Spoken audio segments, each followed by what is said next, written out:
संदर्भ उनकी तरफ से भी दिए गए हैं, क्या कहेंगे इस विषय पर? जो कल भागलपुर में भागलपुर और खगड़िया को जोड़ने वाला भ्रष्टाचार का पुल जल समाधि ले चुका है, ये दरअसल नीतीश कुमार और तेजस्वी यादव लालू यादव जी की सरकार के 100% करप्शन के प्रमाण के रूप में आज सामने निकल कर आया है।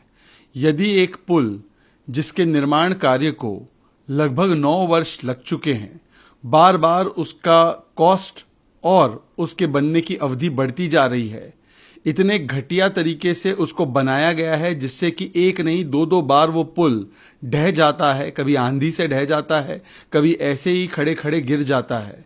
अभी तक तो उस पर वाहन का आवागमन भी शुरू नहीं हुआ था और तब भी ये पुल गिर जाता है। खुदा न खास्ता अगर जनता उस पर होती तो किस प्रकार से वहां पर एक माल हानि का नजारा दिखता, वो एक अलग विषय है। परंतु आज स्पष्ट है कि ऐसे कमीशन खोरी करने वाले ठेकेदारों को, भ्रष्टाचार करने वाले लोगों को इस प्रकार के निर्माण के कार्य दिए गए हैं और उनको संरक्षण भी दिया जा रहा है। कुछ महीने पहले ही एक उन्हीं के विधायक ने इस विषय में सवाल भी उठाया था, तब भी तेजस्वी यादव जी और नीतीश सरकार ने इस कॉन्ट्रैक्टर को बचाने की कोशिश की थी। इस कॉन्ट्रैक्टर को बार बार इतने बड़े बड़े पैसे देकर, हजारों करोड़ रुपए देकर इतने सारे कॉन्ट्रैक्ट दिए जा रहे हैं, ये दरअसल मामला क्या है? और ऐसे कितने और निर्माण हैं बिहार में जो इस स्थिति में है कि उसमें गाड़ी चलने से पहले ही वो गिर जाएंगे। इसीलिए इस पर एक निष्पक्ष और गहरी और बिना कोई भेदभाव की जांच की आवश्यकता है। नीतीश जी को विपक्षी एकता का सेतु बनने के बदले अपने होम डिस्ट्रिक्ट और अपने ड्रीम प्रोजेक्ट के जो सेतु बन रहे हैं उस पर थोड़ा सा नजर डालना चाहिए, क्योंकि नैतिक जवाबदेही नहीं बल्कि कानूनी जवाबदेही भी उन्हीं की बनती है। जिस तरीके से कर्नाटका के मिनिस्टर बयान आया है कि क्या गलत है काउ स्लॉटरिंग में, इस बयान को कैसे देखते हैं, क्या कहेंगे इस विषय पर? जो भी नकाब कांग्रेस पार्टी पहनकर जाती है, कभी मध्य प्रदेश में, कभी छत्तीसगढ़ में, कोई मंदिर मंदिर जाते हैं ये दिखाने के लिए कि हमसे बड़ा कोई हिंदू नहीं है। आज उस नकाब के गिरने के बाद जो असली कांग्रेस का चेहरा है वो सामने नजर आ रहा है, और इस असली कांग्रेस के चेहरे के चलते ही कभी मुस्लिम लीग सेकुलर नजर आती है, कभी एसडीपीआई से गठबंधन की बात हो जाती है, कभी धार्मिक आधार पर आरक्षण देने की बात होती है, और अब जिस प्रकार से कर्नाटका के मंत्री कहते हैं कि गौ हत्या करने में बुराई ही क्या है। केरल में भी कांग्रेस के कार्यकर्ताओं ने एक गाय के बछड़े को सड़कों पर खुलेआम उसके गर्दन को काटने का काम किया था, और वही व्यक्ति भारत जोड़ो यात्रा में भी राहुल गांधी की शामिल हुआ। किस प्रकार से कांग्रेस पार्टी का असली हिंदू विरोधी चेहरा है, उसका एक और प्रमाण सामने निकल कर आ रहा है। एक competitive appeasement politics, cap politics के चलते जिस प्रकार से कांग्रेस पार्टी तुष्टीकरण और वोट बैंक के लिए इस प्रकार के कृत्यों को कर रही है, हाँ, परंतु कर्नाटका में जो जनता को दिए गए वादे हैं या अलग अलग राज्यों में जो वादे करती है उसको पूरा नहीं करती है। केवल तुष्टीकरण में कभी मुस्लिम लीग को सेकुलर कहना और कभी कहना कि गौ हत्या में बुराई क्या है, कल ये कहेंगे धर्मांतरण करने में भी जबरन बुराई क्या है।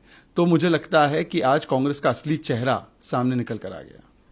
अब डीके से सामने आ रहा है सीएम पोस्ट को लेकर, उन्होंने साफ तौर पर कहा कि मुझे मैंने धैर्य रखा हुआ है और मैंने राहुल गांधी और खड़गे के सामने जिस तरीके से नतमस्तक है उनकी बातों को माना। इस तरीके के जो अब उनके स्टेटमेंट आ रहे हैं, कैसे देखते हैं? जिस प्रकार से कांग्रेस पार्टी ने पूरे देश में राजस्थान मॉडल, और राजस्थान मॉडल है कि अस्थिरता पैदा करना, अलग अलग कांग्रेस के ही गुटों में लड़ाई झगड़ा करवाना और राज्य को दिए गए वादों को पूरा न करना, इस राजस्थान मॉडल को स्थापित करने का काम कर्नाटका में हो चुका है। अब राजस्थान 2.0 कर्नाटका में शुरू हो चुका है। सवाल ये बनता है कि कर्नाटका का सचिन पायलट कौन बनेगा, ये अब सभी लोग पूछ रहे हैं। जब मंत्रियों की शपथ हुई तब भी हमने देखा कि कुछ सड़कों पर, कुछ भीतर कमरों में किस प्रकार से तू तू मैं होना शुरू हो चुका था, और अब जिस प्रकार का बयान डीके शिवकुमार जी का आया है तो उनकी प्राथमिकता पावर शेयरिंग फॉर्मूला है, पीपल सर्विंग फॉर्मूला नहीं है। ऑपोजिशन थी 12 तारीख को, लेकिन ये फिलहाल टाल दी गई है। ये कहा जा रहा है कि डीएमके की तरफ से रिक्वेस्ट किया गया है कि राहुल गांधी इस समय देश में नहीं है, वो बाहर हैं। सोनिया गांधी किसी हेल्थ रीजन की वजह से वो ट्रीटमेंट के लिए अब्रॉड गई हैं, प्रियंका गांधी उनके साथ है, इसी वजह से ये जो है फिलहाल टाला गया है। हो सकता है 15 को हो। कैसे देखते हैं ये ऑपोजिशन एकजुट होने की कवायद, उसके बाद फिलहाल इसका पोस्टपोन होना? देखिए, जो व्यक्ति इस पूरे विपक्षी एकता के सेतु बन के इधर से उधर घूम रहे थे, कहीं ना कहीं ये उनके प्रति अविश्वास प्रस्ताव है।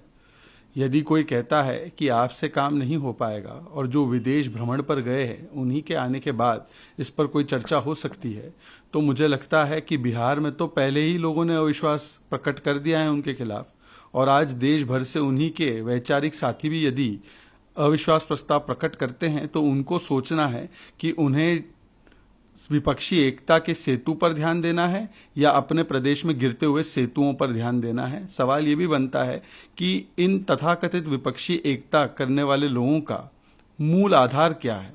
ना इनके पास कोई मिशन है, ना कोई विजन है, उस पर तो कोई बात होती नहीं है। केवल सहूलियत के लिए और एम्बिशन ऑफ पोजीशन के लिए ये लोग एक साथ आते हैं। ये चाहे आज बात करे, परसों बात करे, 10 दिन बाद बात करे, जनता ने तो मन बना लिया है। 14 और 19 में ऐसे अवसरवादी गठबंधनों को नकारने का काम जनता ने किया है। नमस्कार, मैं हूं मानक गुप्ता।